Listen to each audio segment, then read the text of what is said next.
जिसको अगर आप ठीक रखते हैं तो ये माना जाएगा कि मॉडर्न आपका बहुत बढ़िया हो जाए। हम लोग पिछले क्लास में पूरे भारत में यूरोपीय देशों का आगमन पूरे हम लोग देखे। पुर्तगाल East India Company, Dutch East India Company, फिर East India Company, Danish East India Company, फ्रांसीसी ईस्ट इंडिया कंपनी, ये तमाम पूरा डिटेल हम लोग पढ़ चुके।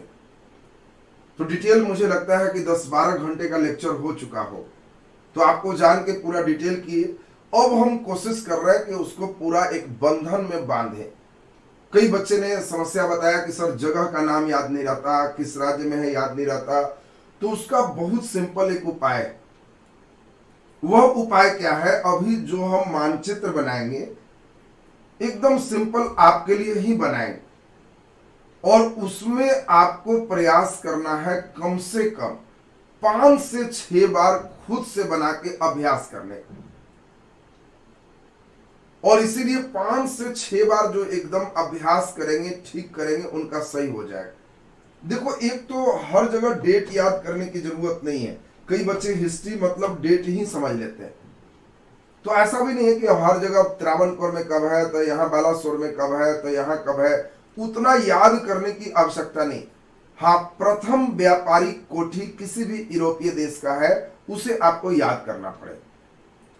तो सबसे पहला हम एकदम आपको एक स्टेप बना दे जो एक जगह करने से आपको याद करने में सुविधा होगा। मतलब ये हो गया यूरोपीय कंपनी। यूरोपीय कंपनी, ये यूरोपीय कंपनी हो गया। इसके बाद हम लोग देखेंगे कि इसकी प्रथम कोठी, ये भारत में बात चल रहा है प्रथम कोठी। ये प्रथम कोठी कहाँ स्थापित हुआ और ये कब स्थापित हुआ। बस ये 3 बात जिन बच्चों को क्लियर है, ज्यादातर चांस रहता है कि सीधा सीधा आपको यहां से प्रश्न आ जाए। यूरोपीय कंपनी का मतलब यहां देश सीधा लिख देंगे, उसकी प्रथम कोठी और कब स्थापित हुआ। भारत आने वाला सभी लोग जानते हैं कि सबसे पहले कौन थे? पुर्तगाल। अब हम यहां ईस्ट इंडिया कंपनी छोड़ दे रहे हैं, आपको पुर्तगाल लिखे तो समझ जाए, पुर्तगाल ईस्ट इंडिया कंपनी। पुर्तगाल के बाद कौन आए? डच। डच मीन्स आपको बताए थे हॉलैंड या नीदरलैंड के निवासी कौन है? डच। डच के बाद कौन आए? तो आप जान रहे हैं कि अंग्रेज आए। डच के बाद अंग्रेज आए। अंग्रेज 1608 से आना शुरू हो गया। तब डेनिश आए। डेनिश मतलब डेनमार्क, और आपको बताया 1616 में डेनिश ईस्ट इंडिया कंपनी की स्थापना। तब फ्रांसीसी आए 1664 में, फ्रांसीसी ईस्ट इंडिया कंपनी की स्थापना। ये हम लोग यहां तक की बात पूरा देख चुके थे। ये कंपनी कब बना ये सबको मालूम है कि पुर्तगाल East India Company 1498, Dutch East India Company 1602 और अंग्रेज ईस्ट इंडिया कंपनी 1600 ईस्वी। अब लग रहा होगा कि सर 1602 पहले लिख दिए, 1600 बाद लिख, बना पहले है, आने में ये तीसरा नंबर है, डेनिश आने में चौथा नंबर है, और फ्रांसीसी आने में 5वां नंबर है 1664। ये एकदम सीरियल वाइज है, आगमन के अनुसार से, स्थापना के अनुसार से नहीं। अब आपसे हम खुद पूछे, जल्दी जल्दी हमारे सभी बच्चे बताएंगे पुर्तगालों की पहली व्यापारिक कोठी कहां थी। तो आप पढ़ चुके हो पुर्तगालों की पहली व्यापारिक कोठी कहां थी? कोचीन। कोचीन में कब स्थापित हुआ ये भी आपको बिल्कुल याद होना चाहिए कि पुर्तगाल की पहली व्यापारिक कोठी कब स्थापित हुआ? 1503 ईस्वी में। 1503 बिल्कुल सही, एकदम। देखो कई लोग का दिमाग में एकदम बैठा हुआ है, क्योंकि अभी हम एकदम एक बार लॉक कर रहे, पूरा जो डिटेल पढ़े हो उसका एक जगह निचोड़ हो जाने से एकदम क्लियर हो जाएगा। प्रथम कोठी आपको ध्यान रखना। कोठी मीन्स बताए थे कि सामान लाएगा तो जहां रखेगा। आज भी गांव देहात में क्या है, चावल रखना, गेहूं रखना, तो उसको अभी भी लोग कोठी बोलता है। उस समय कोठी का मतलब हो गया व्यापारिक केंद्र, जहां वो पूरे अपना सामान रखे, सुरक्षा का उपाय करे, उसको व्यापारिक कोठी, फैक्ट्री कह सकते हो इसको मॉडर्न नाम के अनुसार से। अब जल्दी बताओ डचों की पहली व्यापारिक कोठी कहां स्थापित हुआ? जल्दी आंसर दो। डच का, वेरी गुड, मसूलीपट्टनम। बहुत ही सुंदर जवाब। मसूलीपट्टनम ये डचों की पहली व्यापारिक कोठी है और डच ने पहली व्यापारिक कोठी की स्थापना कब किया? जल्दी डेट बता दो। आप सभी बच्चे पढ़ चुके हो, वेरी गुड, बहुत ही सही। 1605 ईस्वी में बिल्कुल सही जवाब है। डचों की पहली व्यापारिक कोठी स्थापित होगी। अंग्रेज का पहली व्यापारिक कोठी, इसमें हमने आपको बताया है, उस बात को ध्यान रखना। अंग्रेजों की पहली व्यापारिक कोठी सूरत में है, लेकिन यह अस्थायी है। 1608 ईस्वी में, 1608 में ये अस्थायी है। मसूलीपट्टनम में 1611 में पहली अस्थायी कोठी। अगर क्वेश्चन में आपको अगर रहे अस्थायी शब्द लिखा हुआ तो मसूलीपट्टनम हो, दक्षिण भारत करके लिखा हुआ है तो मसूलीपट्टनम हो। अगर कुछ नहीं दिया है तो आपको 1608 सूरत कह सकते हो, लेकिन इसके साथ एक शब्द है अस्थायी, परमानेंट ये नहीं है। परमानेंट की अगर हम बात करेंगे तो अंग्रेजों का परमानेंट आप पढ़ चुके हो, मसूलीपट्टनम होगा।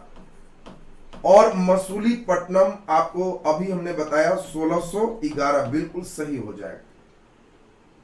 चलिए, बहुत ही सुंदर। सूरत में अस्थाई फैक्ट्री खोलने का परमिशन कब मिला? जल्दी से आंसर तो आपको बताए थे 1613 में। 1613 में अस्थाई बनाने का परमिशन इसको मिल चुका है। अब जल्दी से सभी बच्चे बताओ, डेनिस का पहला व्यापारिक कोठी, डेनिस का पहली व्यापारिक कोठी। वेरी गुड, त्रैंकोबार, वेरी गुड, बहुत ही बढ़िया।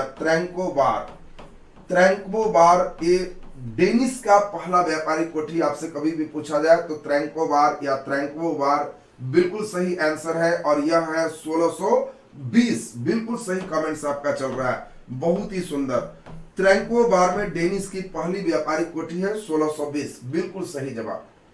और फ्रांसीसियों की भी पहली व्यापारिक कोठी कहाँ है? तो आप सभी लोग जानते हैं, फ्रांसीसियों की भी पहली व्यापारिक कोठी कहाँ है? सूरत। और फ्रांसीसियों की पहली व्यापारिक कोठी कब स्थापित हुआ? तो 1668 ईस्वी। 1668 ईस्वी में, बिल्कुल आपसे एकदम सही हो गया। अब देखो, जो लोग थोड़ा सा मेरे साथ ध्यान दे देंगे तो उनको एकदम याद होते चला जाए, उनको लगेगा कि हाँ सर एकदम याद हो गया। आपको पहली व्यापारिक कोठी दिमाग में एकदम बैठाना है सबका। किसी का भी पूछ सकता है कि डेनिस की पहली व्यापारिक कोठी कहां स्थापित हुआ? तो त्रैंकोबार। कई बच्चे की अभी मैं समस्या समझता हूं कि सर त्रैंकोबार किस राज्य में है, कहां पे है, हम हमेशा भूलते। और इसी चीज को अभी हम एकदम लॉक करने जा रहे हैं। जो लोग हमारे साथ एकदम थोड़ा सा ध्यान दे दोगे उसको एकदम लॉक हो जाएगा। देखिए, अब एक तो आपको हम थोड़ा सा हट गया, पॉज करके आराम से इसको पहले आराम से लिख लोगे, इसमें कोई समस्या बहुत ज्यादा होगी नहीं, चूंकि यह डिटेल आपको लिखा हुआ है, केवल अभी तो बंधन राउंड में हम चल रहे हैं। देखिए, जो व्यापारिक केंद्र मुख्य रूप से है उसमें जगह आप सभी लोग को पहले कैसे घर पे प्रैक्टिस करना है उसको सुनिए।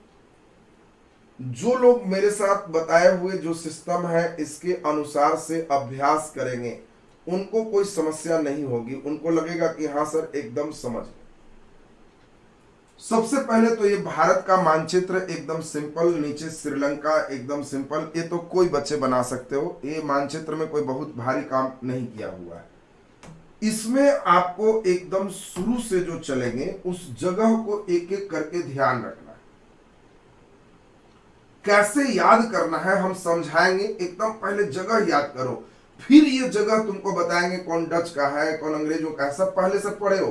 केवल एक बार लाइन अप कर देंगे तो कहोगे हाँ सर एकदम याद होगी। ये देखो, एक दिया जैसा है, लग रहा है कि यहाँ पर एक दीप रखा हुआ है और इसको जलाएंगे तो दिया जलेगा, और इसीलिए इसको ध्यान रखना कि इसी का नाम दीप है, और इसी के सीधा में इधर आएंगे तो दमन है। ये दमन और दीप बाद में हम तुमको समझाएंगे कि ये पुर्तगालियों का जगह है। तो अभी सबसे पहले एकदम ध्यान देते जाओ कि दमन और दीप ये पूरा दिमाग में हमारा सेट हो। इसके बाद इसी के थोड़ा सा ऊपर बात करें तो यहीं पर सूरत है। सूरत है, तो आपको ध्यान रखना है कि दमन, दीव, सूरत गुजरात हिस्से में। तो आपको सूरत का बार बार नाम याद होगा, क्योंकि सूरत के बारे में हम बार बार कह रहे हैं कि वहां पे रॉ मटेरियल और वहां पे श्रम संसाधन उपलब्ध आसानी से थे। इसीलिए यूरोपीय कंपनी सूरत में अपने व्यापारी कोठी खोलने पर ज्यादा ध्यान दे रहे थे। तो पहला तो गुजरात का ये तीनों सेक्टर एकदम सबका क्लियर हो गया, दीव, सूरत और दमन। दिमाग में कैसे सेट करना है कि यह दिया जल रहा है और दिया जलने से सूरत दिखाई दे रहा है और उसका दमन कर दिए तो यह दमन है। दीव, दमन और सूरत दिमाग में बैठ गया कि तीनों व्यापारी कोठी गुजरात में। एकदम पहला नंबर एकदम दिमाग में आ गया। दूसरा नंबर अब हम चल रहे हैं एक एक कर करके। महाराष्ट्र की जब बात करेंगे तो दो जगह आपको महाराष्ट्र में मिलेगा। एक तो आप जगह देखोगे मुंबई, और मुंबई से ठीक ऊपर का जगह आपको मिलेगा जिसको बेसिन कहते हैं, बेसिन। और दूसरा नंबर है मुंबई। ये दोनों आपको ध्यान रखना है कि महाराष्ट्र में दोनों आपको नाम मिलेगा। जब हम कहेंगे महाराष्ट्र तो आप कहना कि वाह महाराष्ट्र बहुत ही बढ़िया। तो ये मुंबई और बेसिन ये दोनों महाराष्ट्र में हो। इसके बाद आप खुद एक नया देसी राज्य ही है जिसका नाम आप सभी बच्चे जानते हो, इसका नाम गोवा हो गया। तो गोवा तो अलग राज्य ही है, गोवा तो सबका ऐसा ही क्लियर हो। गोवा के बाद जैसे ही केरल में जो तुम पहुंचोगे तो एक बात दिमाग में सेट रखना कि ये जो केरल का जो बेल्ट है ना, यहां पर जो वंश चल रहे थे इसको केरल को ही त्रावणकोर कहा गया। त्रावणकोर, त्रैंकोबार नहीं, त्रावणकोर। जब हम त्रावणकोर का नाम लेंगे तो त्रावणकोर एक पूरे डायनेस्टी है, त्रावणकोर जो केरल के साम्राज्य का राजा है। और इसीलिए कभी भी त्रावणकोर और त्रैंकेबार में देखते हैं बच्चे हमेशा कंफ्यूज रहते हैं। एक त्रैंकोमाले है तो कंफ्यूज कभी मत रहना। जब हम कहेंगे त्रावणकोर तो कहना वो समझ गए त्रावणकोर एक केरल में हो। और ये त्रावणकोर के जो राजा हैं इनके पास कई बंदरगाह हैं। सबसे ऊपर का बंदरगाह दिमाग में सेट रखना, इसी का नाम है माहे। यह बंदरगाह का नाम है माहे। आपको धीरे धीरे सब याद करवाएंगे माहे किसका, ऐसे आपको याद भी हो। तो आपको ध्यान रखना है कि यहां पे माहे एक आ गया। माहे के बाद इसी से नीचे आएंगे तो इसका नाम सभी बच्चे सुने होंगे, इसी का नाम है कालीकट। और कालीकट से नीचे आओगे तो इसी का नाम है कोचीन। तो आपको ध्यान रखना है कि इन क्षेत्रों में मसाला ज्यादा है। जब कहानी सुनाएंगे आखिर टीपू सुल्तान से क्यों अंग्रेज उलझेगा, क्योंकि इन क्षेत्रों पर जिसका अधिकार है वो समझो मसाला पे एक अधिकार। अंग्रेज को लग रहा है कि अगर हम इस क्षेत्र को जीतेंगे तो मसाला पर मेरा अधिकार होगा, बिजनेस में ज्यादा फायदा होगा। तब आप आंग्ल मैसूर युद्ध की कहानी सुनो। तो आपको ध्यान रखना है मुंबई था उस समय, बिल्कुल हमने अभी तो बताया कि मुंबई बसाया हुआ ही अंग्रेज का है। मुंबई पुर्तगालियों का ही खरीदा हुआ है। मुंबई तो दहेज में दिया, अभी जस्ट कहानी आपको सुनाए। तो इसलिए आपको ध्यान रखना है कि ये पूरा नाम, पहले ध्यान दीजिए, हम समझते हैं कि ये पूरा नाम सभी लोग को बिल्कुल दिमाग में आ गया होगा। दीव, सूरत, दमन, बेसिन, मुंबई, गोवा, माहे, कालीकट, कोचीन। जब हम कहें माहे, कालीकट, कोचीन तो आप समझोगे केरल, और केरल में जो वंश बोलेंगे कहना त्रावणकोर। यहाँ गोवा, मुंबई, बेसिन महाराष्ट्र, दीव, सूरत, दमन ये गुजरात में। पहले एक बार हम देखते हैं, अभी मसूलीपट्टनम में क्यों दिमाग लगा रहे हो, जहां चल रहा है पहले एकदम साथ साथ चलो, एडवांस नहीं चलो, साथ साथ चलो। फिर यहां पर दिक्कत रहे तो बोलो कि हाँ सर इसमें कोई शब्द में दिक्कत रहा।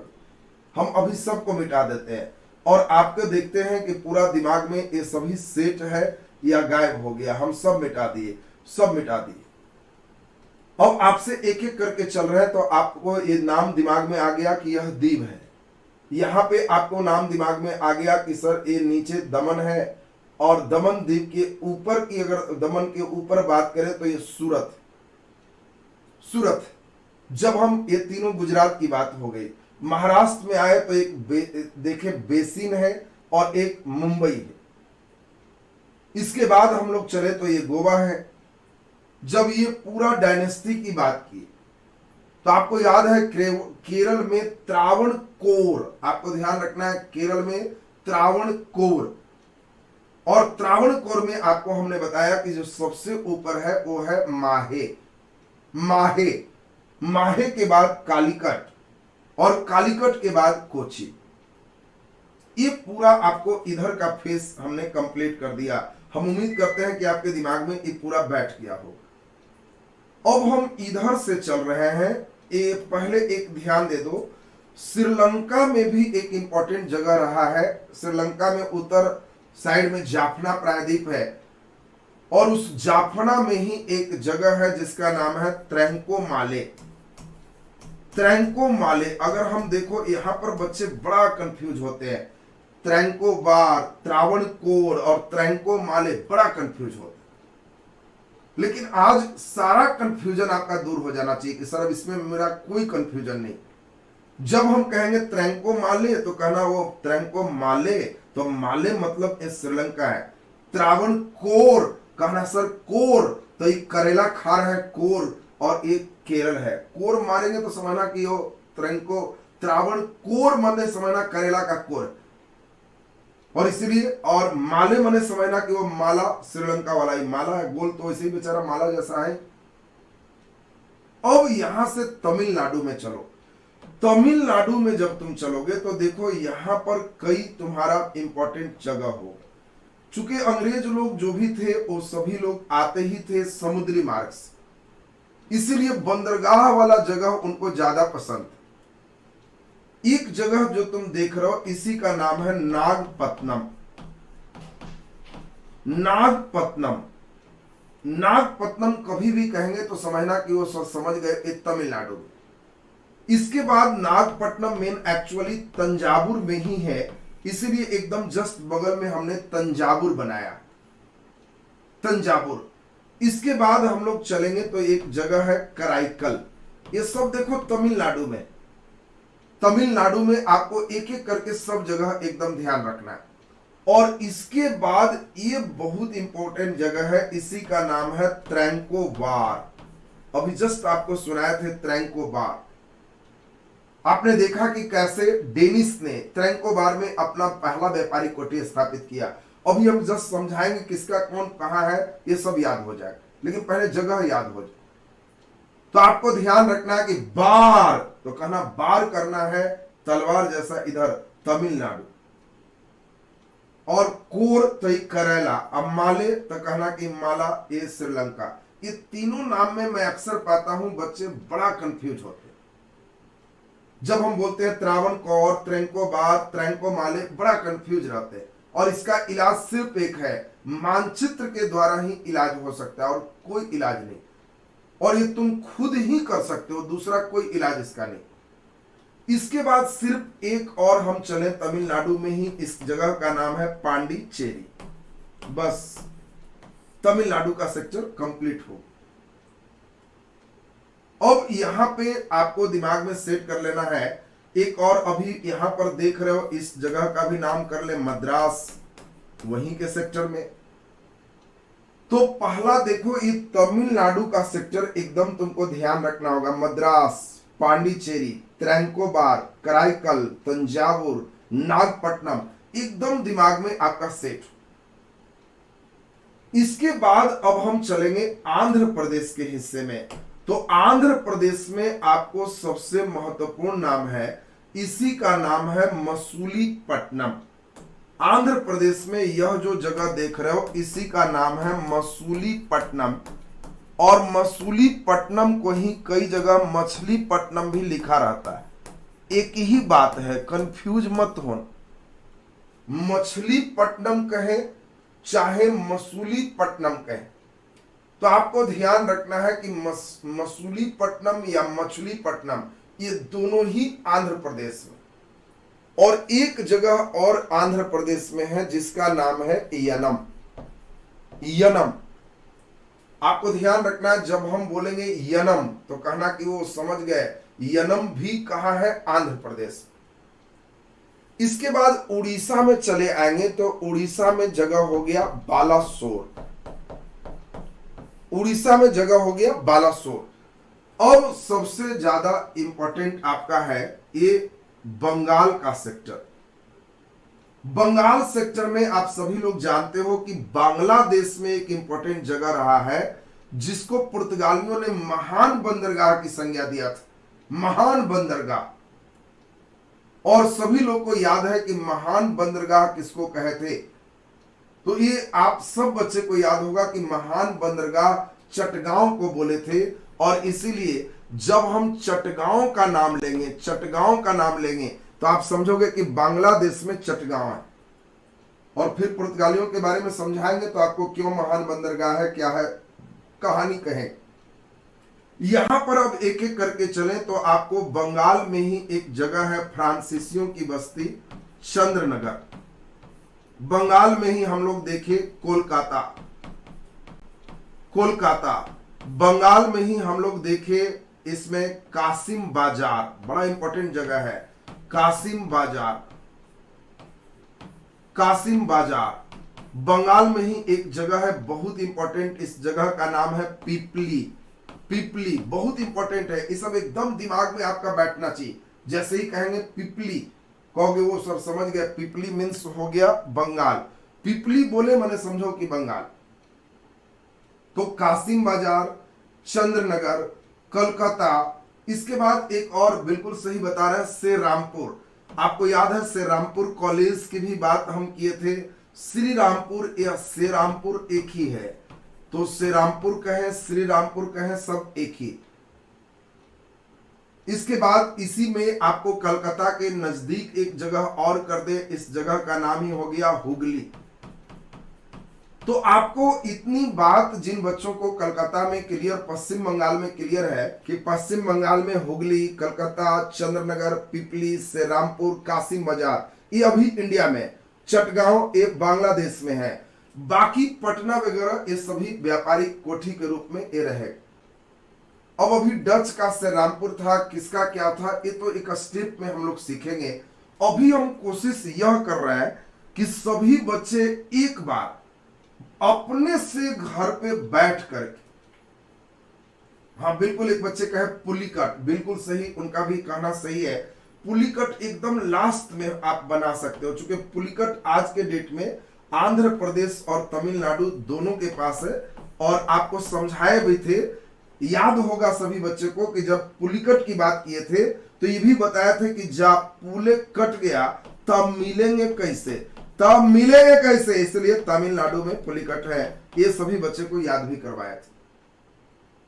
तो अब सभी लोग का ये स्टेप हम समझते हैं कि यहां तक का बात एकदम जिस बच्चे को बैठ जाए तब आपको एकदम पढ़ने का आनंद बढ़ जाएगा। जब तक ये बैठेगा नहीं, अभी तो हम सिर्फ एक स्टेप किए, आधे घंटे अगले दिन फिर लेंगे और उसमें आपका पुर्तगाल का अलग नक्शा बना देंगे, डचों का अलग बना देंगे, डेनिश का अलग बना देंगे, अंग्रेजों का अलग बना देंगे, फ्रांसीसियों का अलग बना देंगे। और तब उस नक्शा को केवल बार बार देखना, एक पेज में केवल बस यही रखना, और उसको जब तुम आत्मसात करोगे तब मजा आएगा इसको पढ़ने। उसके बाद जितना पढ़ाए हैं तब लगेगा कि हाँ सर बहुत आसान आपने कर दिया। नहीं तो ये सब तो किताबों में पढ़ते रहते थे, त्रंकोबार, त्रावणकोर, त्रंकोमाले, अक्सर कंफ्यूज रहते थे। अब आपका कंफ्यूजन एकदम गायब हो जाए। अभी और निजाम पट्टनम वगैरह की भी बात करेंगे हम, जैसे ही अब इसमें एक एक करके सेपरेट जब चलेगा तो कुछ कुछ और जगह बढ़ा देंगे। तो अभी हम समझते हैं कि इतना से ही आपका बहुत कुछ अब एकदम आसान हो गया हो। अब आपको मॉडर्न पढ़ने का आनंद भी आ रहा होगा, क्योंकि हमने पहले भी बताया था कि मॉडर्न हम काफी मन से आपको लाइव क्लास के साथ करें और मॉडर्न एकदम पूरे मजेदार फेज में निकले। आज आप लोग का टेस्ट भी हुआ हो, आज आप लोग का टेलीग्राम पर Vidya education by Rahul sir Telegram पर सेक्शन बाई सेक्शन हम आपका टेस्ट भी कराते जा रहे। वो रोबोटिक टेस्ट है, मुझे खुशी हुई 20 क्वेश्चन का टेस्ट था और हमने रिजल्ट देखा, कई बच्चे 20 में 20 लाए थे। मेरा मिजाज एकदम सीना समझिए चौड़ा हो गया कि वाह बहुत शानदार बच्चे हमारे परफॉर्म कर रहे। यही चीज की जरूरत है। कल फिर टेस्ट हो, एकदम पढ़ के तैयार रहिएगा, एकदम लगे कि हाँ सर मजा आ गया एकदम, टेस्ट में जबरदस्त हल्का मचा दिया। जो लोग नहीं दे पाए एकदम सावधान रहिए, आपको बता दें कि टेस्ट है तो जरूर दीजिए। देखिए दिव्या जी का है कि 19 आया मेरा, वेरी गुड, बहुत सुंदर। कुछ बच्चे 20 में 20 भी लाए थे, हम तो देख रहे थे आपका। चलिए नहीं भी दे पाए तो टेलीग्राम में है ही, सारे बच्चे वहां जुड़े रहो, वहां से एक तो रूटीन पता चलता है, बीच में आपका टेस्ट वगैरह भी होते रहता है, सब एकदम ठीक ठाक आपका हो जाएगा। चलिए तो कल फिर हम लोग मिलते हैं शाम में, कल मॉर्निंग में नहीं रहेगा, कल शाम में मिलते हैं। और कल शाम में हमें लगता है इसी को आगे पढ़ा देते हैं, टेस्ट अभी कल नहीं करेंगे, कल टेलीग्राम पे टेस्ट कर लेते हैं आप लोग का, और कल इसको पूरा लॉक कर करके और उसके बाद कहानी आगे की ओर बढ़ाएंगे। कल मानचित्र पे आधे घंटे लगभग हम और समय देंगे, क्योंकि आसान करने का हिस्ट्री सिर्फ एक ही तरीका है, वो है भूगोल ठीक करना हो, और कोई इलाज इतिहास ठीक करने का नहीं। कोई बच्चे अगर खाली डेट रट रहा है कि 1503 कोचिंग 1503 कोचिंग, वो बहुत इंपॉर्टेंट नहीं है, क्योंकि जब सब पढ़ाएंगे तब आपसे कहेंगे कि देखो क्वेश्चन कैसे पूछेगा, कहेगा कि बताओ पुर्तगालियों का कौन सा व्यापारिक केंद्र पूर्वी तट पर स्थित था, पुर्तगालियों का कौन सा व्यापारिक केंद्र पूर्वी तट पर स्थित था। और उसमें क्वेश्चन जब देगा तो जो बच्चे मानचित्र पकड़े हुए हैं ना, वो बच्चे मुस्कुराएगा कि सर एकदम मजा आ गया, हमको कोई समस्या नहीं हो।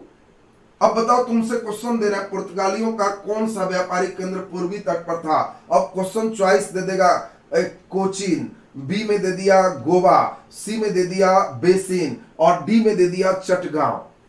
तो अभी तो आप एकदम मुस्कुरा रहे हो कि सर एकदम चटगांव मार देंगे तुरंत आंसर हो जाए, बिल्कुल हो जाएगा। मानचित्र पर पकड़े रहोगे ना तो तुरंत हो जाएगा, और मानचित्र नहीं पकड़े रहोगे तो चटगांव चटगांव करोगे कि जा भूल गए, याद ही नहीं होता है, बड़ा समस्या होती है, दिक्कत रहेगा आपको। तो हम उम्मीद करेंगे अगले आधे घंटे का क्लास जो मानचित्र का होगा, इसमें पूरे भारत में यूरोपीय कंपनी का आगमन अगले दिन पूरे बंधन में हम बांध देंगे। तो आज का क्लास यहीं तक, बहुत बहुत धन्यवाद सबका। आप लोग काफी एनर्जी के साथ हम देखते हैं कि आप क्लास करते हो, एकदम मजा आ जाता है आप लोग के बैच में पढ़ाने में। चलिए धन्यवाद।